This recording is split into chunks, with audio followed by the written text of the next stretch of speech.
Howdy. How are you all doing this evening? Great.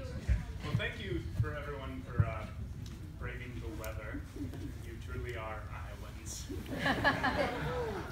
I'd just like to take this time to remind you all to please silence all cellular and noise-making devices.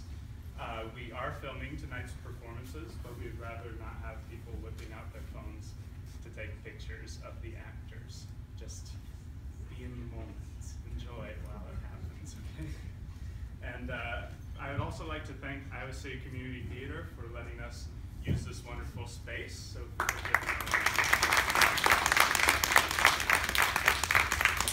and I would also like to thank Hillel House and Zion Lutheran Church for letting us use their space for rehearsals.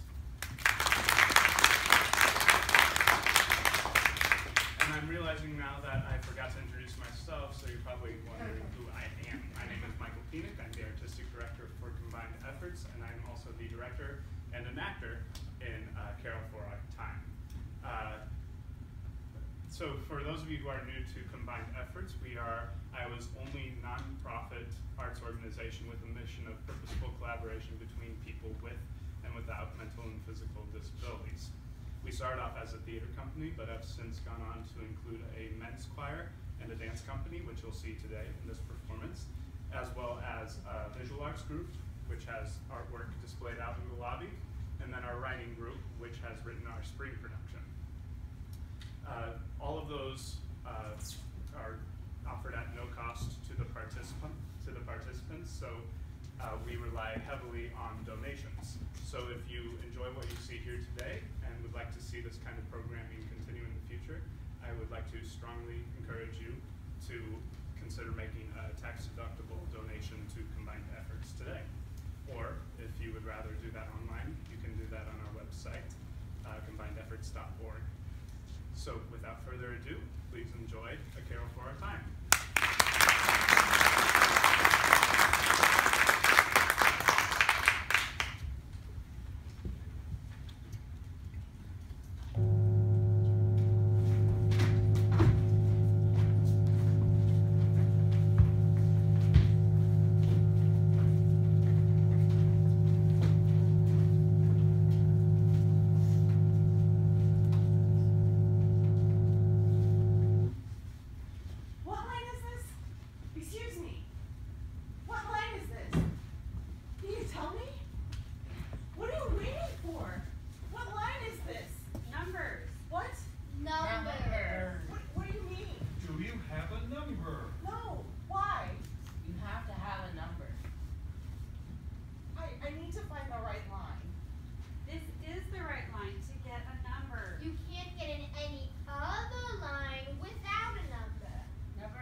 Anti-rebel forces. We came here to. I hope they get everything ready for inspection. You will be searched inside the building. No one ever gets inside the building. I need to find a medical line. If you were an elite, you would get help. But you aren't. She's not an elite. She's not an elite. If she was an elite, she wouldn't be here. No, I'm not an elite. So get in line.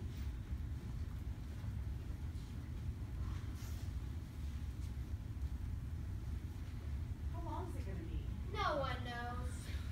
That's why I keep my child with me. My child couldn't have walked this far. You have to stay here overnight.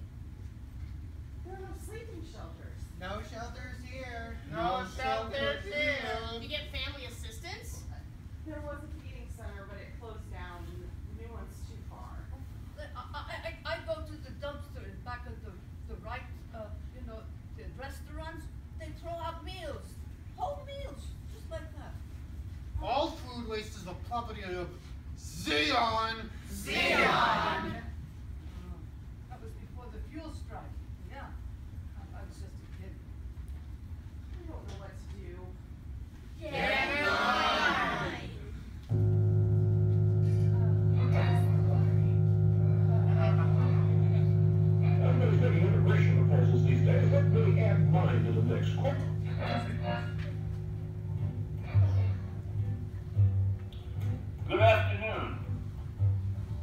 time left to get that shopping done. Check out the newest offers at the touch of a button on your wrist link and have that special gift delivered to your door. My guest today is one of the 12 CEOs of Xeon's Social Implications Network. Good morning. Can you hear me? Yes, my earlink is crystal clear. We're having a beautiful sunset here on the Xeon Archipelago. Your network addresses some serious social issues. Let's begin by taking a look at the financial divisions that have impacted our society. Historically, there have been poor people since, well, forever. Let's take a look back at Elizabethan England. When was that? Right. If you examine the causes for poverty and social unrest, then it boils down to two things: gin and laziness. Wow. The historicalistic reasons for poverty: 1, people. 2, the liberal welfare programs that were started centuries ago. Where was I? 3. Thanks. 3, antisocial behavior. Welfare programs allowed people to collect benefits while gaining skills for better paying successful positions. It doesn't take a rocket scientist to figure out that being paid while training removes the incentive to work. So if little Timmy sees Dad is sitting at home collecting a check, he's gonna grow up expecting to spend life in an easy chair. Paid for by you and me. We'll take a short break and be right back. What was that? Ghost radio? Ghost? Old radio programs. The rebroadcast the ones Xeon approves. Doors open! What have you got? What do you got? Cardboard, really thick. See? It's got these curly little edges going on between the two outside cheeks. Also, plastic, bags, big pieces, warm. We got good and bad people, good and bad. Do you have any medicine? I don't know what he needs, but my son can hardly walk. No power, problems, good boys, chill ones. In the pan. I remember pots and pans. That'll worth something. You want it? Make it trade. Do not leave behind. Leave me behind. A real fine coat left behind. It gets colder. It gets colder. What do you trade for the coat? Past things. Bygone, gone, fine. The wheel wiggles. Box and box I go. It had a screw loose. You had a screw loose. They tighten the screws a little too much. I have this. Mom, a bug! Bugs have fuel. I saw a book about a cat once. The cat was purring. I don't know what to do. I've never actually felt a cat purr, but I imagine that it's like shivering from the cold. I can't leave my son. Words. Have the words. Travel to or travel from. Next stop, trading and feeding distribution. Wait, can you transport people? Yes. Could you bring someone here? Well, that depends. Who and where? It's my son. He's in the sleeping shelters under the overpass. He's in bus 19. Wait. Here. Take this to him. He'll trust that it's me, that it's safe. Is it safe? Safer than what? Please, just bring him here. Oh, well, it's gonna cost you. I have nothing. Well, your jacket. Oh, Here. thank you. I have to stay off the roads. Xeon only allows passengers with permits. Please, just keep him safe. Of course.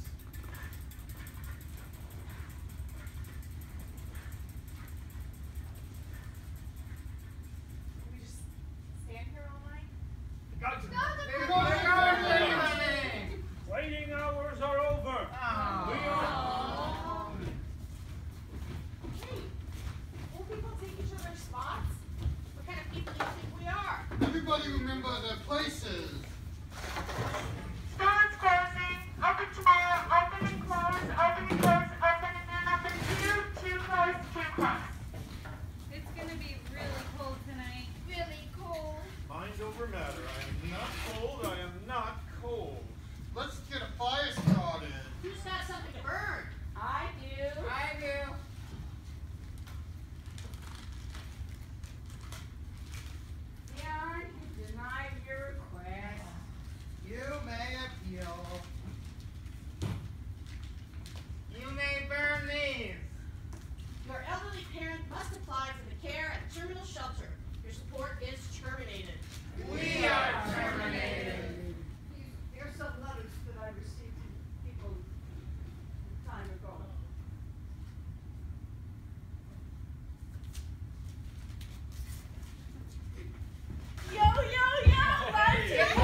on Channel 2.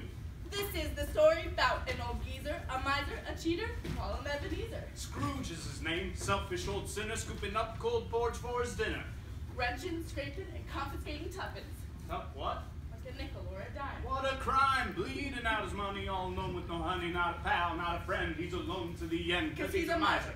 And a geezer, that's Ebenezer. He's cold in his soul, he's got gold, but no coal. His grave is dismal and dark, no fire, not a spark. His workhouse is cold, his policy cruel, and his dietary preference is gruel.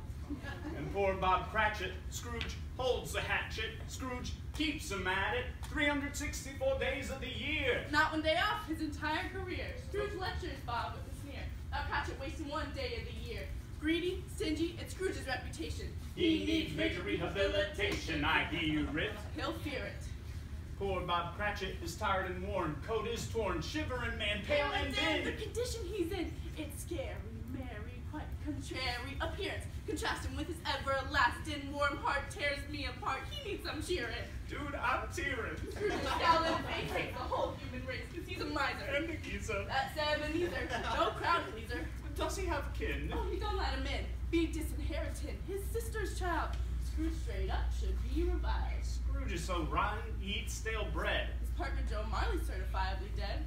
But to the point, state your intent. Well, I'll see when Marley comes for the rent. Say what? Of Scrooge's soul. Mortgage, tax, interest, and rent. It's why Marley was sent. Oh, Scrooge will lament. I'm not a banker or a canker like Scrooge. Here is the skinny, the lowdown, the news. You wouldn't want to be in his shoes. Who you kidding? His shoes, not me. Sorry, pal. Scrooge is us. You'll see. Back to the story is where it's at. Ooh, I hate those. There's a rat. Joseph Marley, coffin nailed dead, appearing at the foot of his bed. A visionary, reactionary. Marley's ghost is Scrooge's warning. Hear my chains before it's morning. Wait, that's later in the play. Don't give it away. We want them to stay. Then stay by that fire to feel less miserable. The story's gonna start. We'll become invisible.